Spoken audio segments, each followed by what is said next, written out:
I think there are a lot of relationships where the deception is subtle. I think there's a lot of relationships where it's not subtle, like, I want to have all the relationships I want on the side. I don't want you to know about it because I know you would never agree to be in a relationship with me. And I want this relationship because either you make me look good, or you look good on my arm, or because you really satisfy my ego, or because you bring money to the table that I don't have, or there's something that you have that I don't have that I want from you.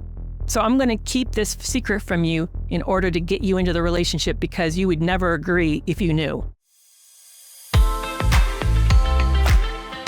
In celebration of the 4th of July holiday, we're going to be recapping your 3 favorite episodes, including what is narcissistic abuse and how does it differ from other forms of abuse, how to spot a covert narcissist, and what is sex like in a narcissistic relationship. And I'm hoping that you and your family is enjoying a wonderful and safe holiday. Kerry, I got a comment actually recently on one of my videos on emotional abuse saying that I was actually describing narcissistic abuse, which was interesting because when I looked at the video, it was not. It was emotional abuse. But I do think it's helpful for us to think about and help our listeners with the difference between the two. Yeah. So how would you define the difference? I see narcissistic abuse as a subtype of psychological or emotional abuse. I'm not for sure I think emotional abuse is different than psychological abuse.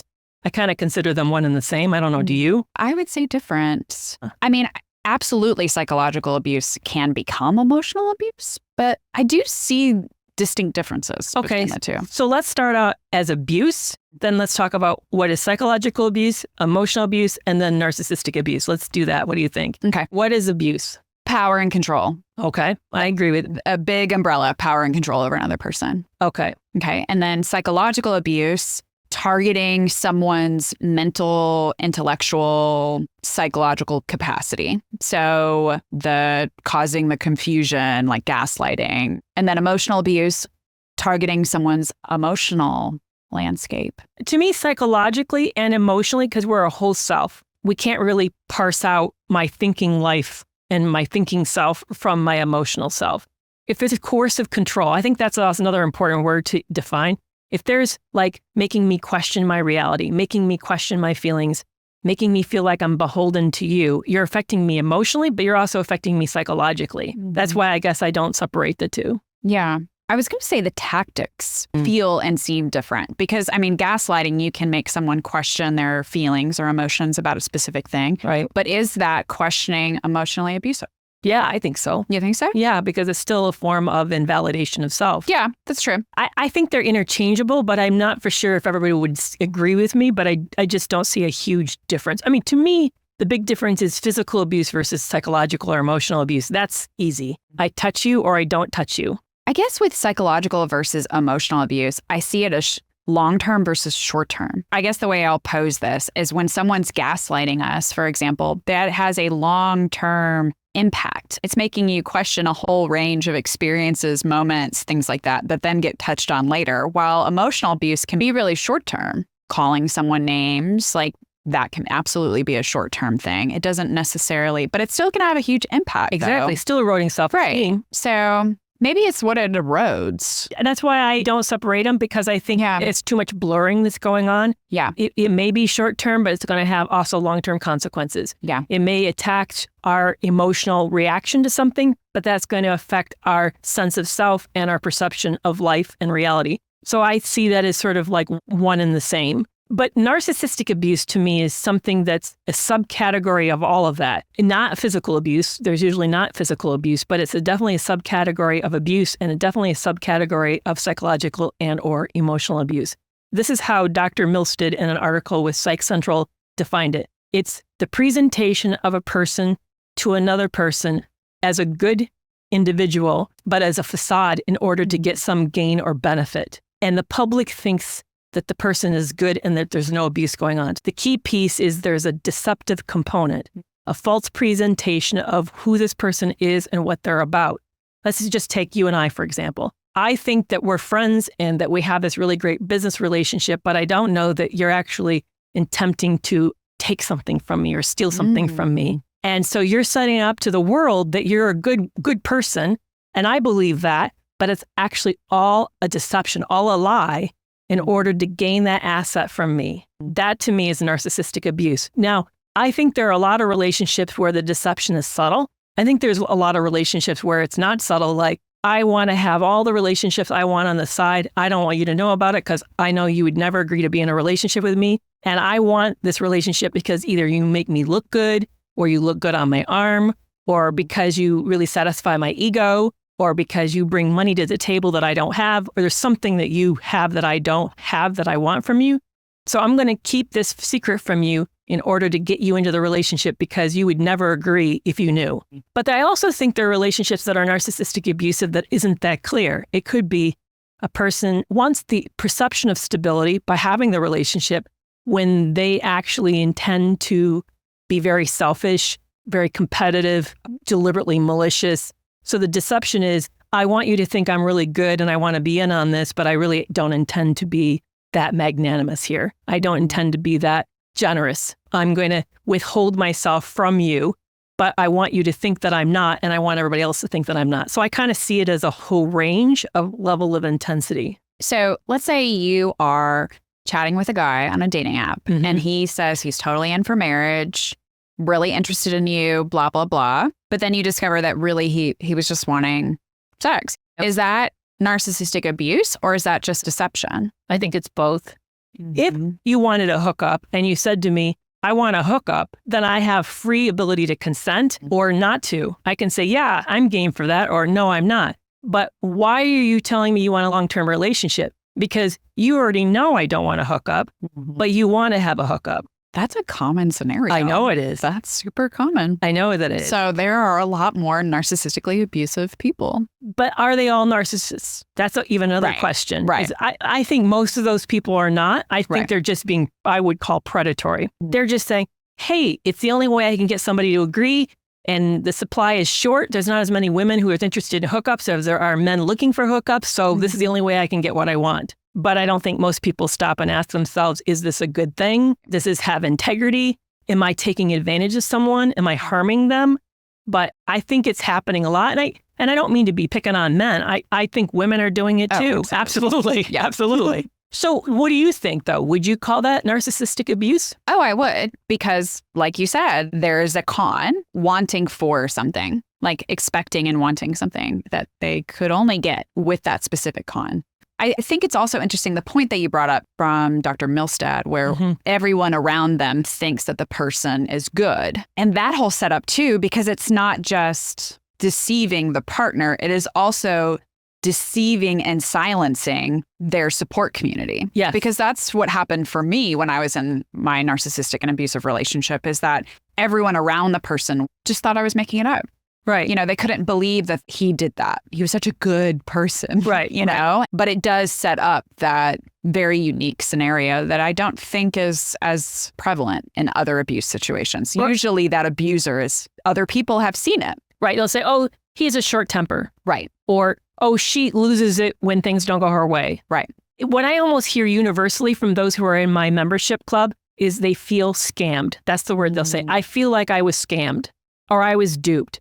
So I think it's that piece of that bait and switch, the con, that is very much unique to narcissistic abuse. In fact, I just talked to a guy who realized that his 17-year-long marriage has been a con and very tearful about feeling completely broken about that. And that's what he said. He said, I'm shocked. It's everywhere. Well, now that I can see it, I can see this is happening in lots of relationships. How come I didn't see this before? I think that's the part to me that's wild. So can we jump to what emotional abuse is? That's what I was thinking. Because I think that's so important. I definitely agree that there's a lot of people who are emotionally abusive that are not conning anyone. They're just not nice people. Emotional abuse can be name calling, insults, criticism, sarcastic comments, or passive aggressive comments, like these little sort of jabs that are geared towards you're too crazy, you're stupid, you're an idiot. It's these jabs that sort of erode our self-esteem, our sense of ourselves, or our self-worth, that it just cripples us. Yeah. I see emotional abuse as just, instead of making it the person's difficulty with themselves or their emotions or the situation or the stress, they offload it onto somebody else. One of the most frustrating relationships, probably even one of the more dangerous, at least from the sense of emotional well-being, is having a connection or a relationship with a covert narcissist. I would love to know if you've had experience with that and how did it go? I recently have been thinking back about one of my friendships that I had. It was a friendship that I had just prior to meeting my narcissistic ex. And as it devolved, it got really bad. I mean, this individual started to become even suicidal, threatening to harm themselves when I was suggested I might relocate to another part of the country. And it was a disaster, meltdown, threats. Didn't I ever love this person? How could I ever think of doing this to this person after all this person had done for me, seeing me through my late husband's battle with cancer? I mean, the guilt this person piled onto me was so enormously high. And this is something I hear that a lot of our listeners report that they've struggled with, and certainly on social media, is that covert narcissists seem to be one of the harder groups to identify, but also a really tough group to address and to have a relationship with. My experience with my ex was actually a covert narcissist. And I think for me, as someone who had some knowledge of narcissism, not a lot, but some knowledge, I found it the most difficult to label him as such because it is not as obvious as a malignant narcissist. Absolutely not. That grandiosity is very private. You know, my ex, for example, would say a lot that he imagined he'd be walking down the street and get discovered and, you know, be in movies and TV because he was discovered. But that was private. That was only shared with me. So that sense that the grandiosity, all of the other traits of a narcissist he absolutely have, but it was so much more quiet. And it was only shared in the relationship with me.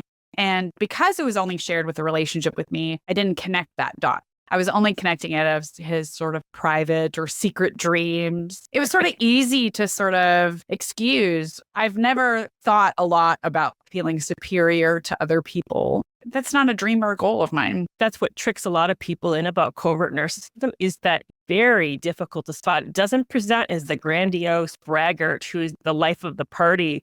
Covert narcissism has all the same traits as other types of narcissists, but it presents almost as an inverse to the grandiose narcissist in the sense that instead of looking for the limelight of how great I am and how special, their specialness is usually in their martyrdom, you know, in showing up and serving people in the degree that they sacrifice for other people, or in the victim role. So they're either the biggest victim or they're the biggest martyr.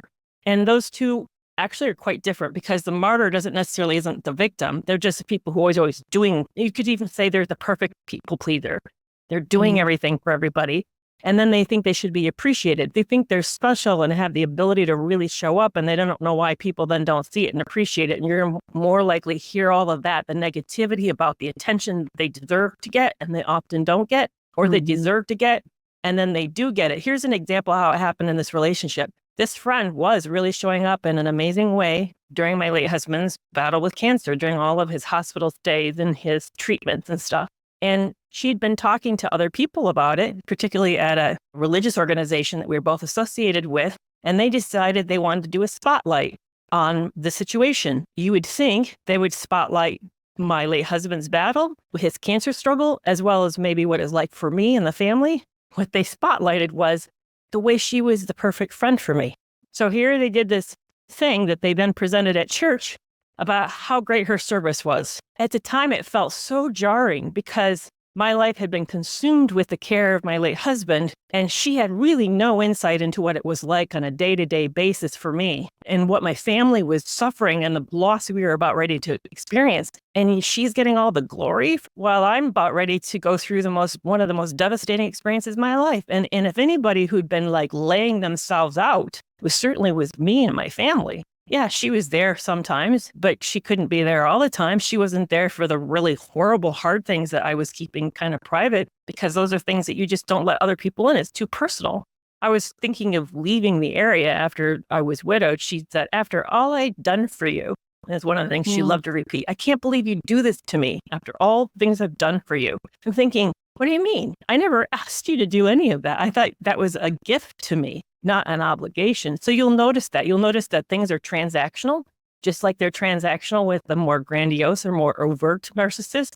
just the biggest victim or the biggest martyr, but they have all of the other things. They're very envious, they're very controlling. But the other big difference between them is the other types tend to be overtly aggressive. This group tends to be really passive aggressive. So they'll tend to get you on the backside, withhold things or threaten to pull the relationship back if you don't quite show up right. But they critique you, they're defensive, all the things that you typically expect to see, you see. But what really made it hard for me to spot this individual was, and this is the thing I hear a lot, is that they seem highly empathic. And in fact, I think sometimes people, and I don't mean to step on anyone's toes, but when people start to brag that they're a super empath, I get a little edgy because everybody is special in their own right. There's nobody who has superpowers. So when I start to hear somebody elevate themselves like that, I get a little uncomfortable.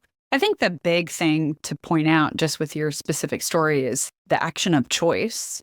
You didn't have a choice in the fact that that's what your husband was suffering and how your family had to respond to it. You didn't have a choice. If you're a good, kind human, you're going to step up and take care of your loved one who's struggling, and you're going to take care of the family who's struggling. Yet this person had no skin in the game, and they're going over and beyond. And then they're also wanting something in return, that obligation, the duty, the strings attached. With my narcissistic ex, it was a little different in that, yes, there was the passive aggressiveness, definitely overt aggression too. But again, it was all behind closed doors. What I saw a lot was always, he was very much a wallflower. A lot of people would sort of think he was mysterious or sort of apply these positive, good traits to him because he just really wouldn't speak up. They just always would say, oh, he's such a nice guy. He's such a blah, blah, blah.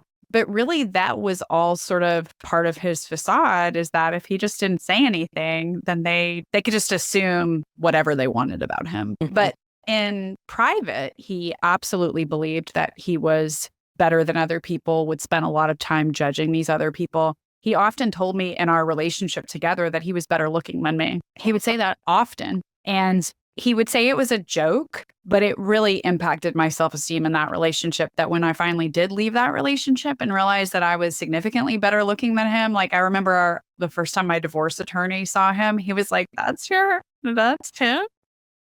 It was those moments that level of cognitive dissonance that I had in that relationship and how poor my self-esteem had gotten, is that I couldn't see myself realistically because I had been trying to see myself through his eyes. And through his eyes, no one was as great as he was. I think that's why people struggle so hard, is because we get in so far with this individual that we're very immersed with them. We're definitely trauma bonded to them. And then we're surprised when we discover there's these very unhealthy components to it. And I think that's what makes it hard for people. The victim person is the whiner doused in self-pity. Nothing ever goes right. They one-up you. If you're sick, they're sicker. The biggest martyr is more of a positive personality, in the sense they're not like a sad sack Eeyore type. But on the other hand, they're always the one who's giving the most and doing the most and sacrificing the most. And they're going to always win in that category. But both group is controlling. You're going to see yourself feeling crowded out. If I get one more review that's negative, that claims the reason I stayed in the relationship was because of all the fantastic sex that I was having, I think I'll scream. Is that a common myth that you hear, that sex with a narcissist because of the love bombing is fantastic? Let's break this down today. I know this is a topic that I have not talked about, and I don't know many people who do. So I thought maybe we might be brave and leap in here. I've had multiple clients, multiple friends even, who are like, the sex was so good in the beginning and now it's not so great, and they want to get back to there, or they want to stay or take their ex back because the sex was so good at some point. And usually that some point was always in the very beginning, when that person was also so kind and respectful and loving, all of the qualities or traits that sort of dropped off when the relationship turned not healthy, pretty abusive. Did you see a change in your relationship? That was not a thing in my unhealthy relationship. It is a thing that I would see in some dating relationships. I dated someone shortly after my divorce. There was a really intense push to have sex really early before I was comfortable. And it was very intense, very pointed. Like, we were having dinner at his house and he was like, my bed's right there, over and over again, this like pushy pressuring. which at the time I really didn't see as a red flag, even though I'm very aware of it now. But I was in a pretty vulnerable place and just thought it was kind of cute, which is sickening to think about now. But that push to sexual intimacy too early, to the fact that it was very pushy, coercive, that kind of thing, was a big red flag. And in that relationship, that sex piece was sort of held over my head, like, we have such good sex. You said we had such good sex. Why would you want to leave? That kind of thing. So I'm going to this is stuff that I never shared out loud probably anywhere. The sex was never good. The sex was always bad. And it was coercive as well. And it happened way too fast. And the first time was good. It kind of featured his best ability to show up sexually, because he didn't really have to show up. If he had to fully show up, he wouldn't have been able to. And I didn't know that, but it was coercive, and I was in a lot of conflict with myself, and it felt dangerous to me. And when it happened on that first date, it felt really dangerous because it wasn't something that I wanted. In fact, I didn't want to be in his hotel room. I wanted to be waiting down in the lobby. He even pushed that for me to come wait for him to finish packing in his hotel room. And then he pushed sex onto me, and, I went along with it. But do I think that narcissistic or other pathological personalities could be good at sex? Absolutely. But I think sex is used as a weapon, certainly as a tool in these toxic relationships. And I think that it's such a vulnerable place for so many of us that we find it difficult to share with the world what happens in the inside of these relationships, how messed up this area in our relationship is. The good news was I had 31 years of a good marriage, decent marriage, and sex was good. It was normal. It was a give and take. It was a safe space for the two of us to be. And we were vulnerable in that space. And I had that history. And I think that helped me to know that something was really wrong in the second relationship because the sex was so odd. It was really odd. The sex in my first marriage, it was never good. It never felt fulfilling. It never felt satisfying. It was really shame-based. That was something that I remember from the very beginning. But I, in that relationship, waited a while to have sex. And I had already developed feelings. And I felt by that point, it didn't matter to me as much that the sex wasn't a satisfying place. I thought that was something that we could both work to improve in the relationship. But the sex remained very shame-based. And I definitely experienced it as a tool of control. Like if I did something wrong, sex would be withheld. Sex was not very connective. I heard a lot of comments that were very judgmental about my body. There was judgment if I was too wet, things like that, that made it this very fraught experience. I always thought it would change though. I'm like, we'll come together. This will be a good experience for us as a couple. We can learn, we can grow, we can experiment. But it was never allowed to be that way. It really was just used as, I felt like, a tool of control in that relationship, especially at the end. When you say shame-based, what do you mean? Can you kind of unpack that a little bit? There was definitely a lot of discomfort. It was not allowed for us to talk about or discuss. I was met with silence or stonewalling if I tried to bring up issues about our sex life or things I wanted to try or experience. If there were issues in the bedroom, which there were often, like erectile dysfunction, issues like that, it was not to be anything that we were allowed to talk about or discuss. It wasn't okay. And yet we couldn't admit or talk about why it wasn't okay or come to solutions. We're supposed to pretend that there weren't problems and definitely not call them problems. Yeah, you're making another really good point. Here's another thing that I have not ever said out loud, but I'm going to go ahead and say it here, is that he had a sadistic nature. And that part of his sadism was showing up sexually. So that sex hurt. He made sure sex hurt. Every time he made sure sex hurt. And I think that a lot of us don't want to say, you know what? I think my partner's doing this on purpose. If it happens every single time, and if you even said, when that happens, that hurts, and then it continues to happen, there's something else going on here. But I wasn't making this person being hurtful. That's not my responsibility. My responsibility was to see that and to protect myself better. But if we can't see it, we can't take steps to protect ourselves better. And yeah, it probably would have forced me into this position of, okay, now what I'm going to do, you're owning the fact that this person's hurting you. That's not good. So where is that going to take you? Yeah, probably early on, I wasn't ready to have that conversation, but I think it's an important conversation to be having. I agree. Dr. David Snarf wrote the book, The Passionate Marriage, and he uses sex and intimacy as a way to examine what's happening psychologically, interpersonally between couples, it's a perfect metaphor. It's a perfect breeding ground for whatever is going on there. You're also having problems in the same way, but it's in a different way, but with same issues in the other parts of your arena. If you're not talking in the bedroom, you're not talking in your relationship. If you're not showing up and mutually blessing each other, pleasuring each other, knowing how to benefit each other there, you're not doing it elsewhere either. It's just a perfect mirror for what's happening in the relationship. Because sex is something that narcissistic people introduce super early as a way to bond, but then it also just becomes fraught with all their difficulties because they have lots of difficulties. That means we're going to have a lot of difficulties in this arena. And I just think it's something we should be more open about. We shouldn't be so much fear or shame or hesitation. I guess I would hope anybody listening today is get outside of the picture and look in so that you can ask yourself these critical questions, because you may be being injured in ways that you haven't fully admitted that you're being injured. I certainly was being injured in that relationship that I couldn't look at head on because I was too ashamed. Yet, because I was involved, I somehow thought then I was responsible. Well, that's a wrap for this week's episode. Are you following me on TikTok, Facebook, Instagram, and YouTube? Find me at Kerry McAvoy, Ph.D. Now you don't need to wait a week to get your next podcast fix. Join Breaking Free from Narc Abuse at Substack.com to get exclusive audio content for subscribers. To sign up, click the link in the show notes. And whether you're in, consider leaving, or have left a narcissistic relationship, find community support at my Toxic Free Relationship Club. You can learn about this resource as well as others at KerryMcAvoyPhD.com. And I'll see you back here next week.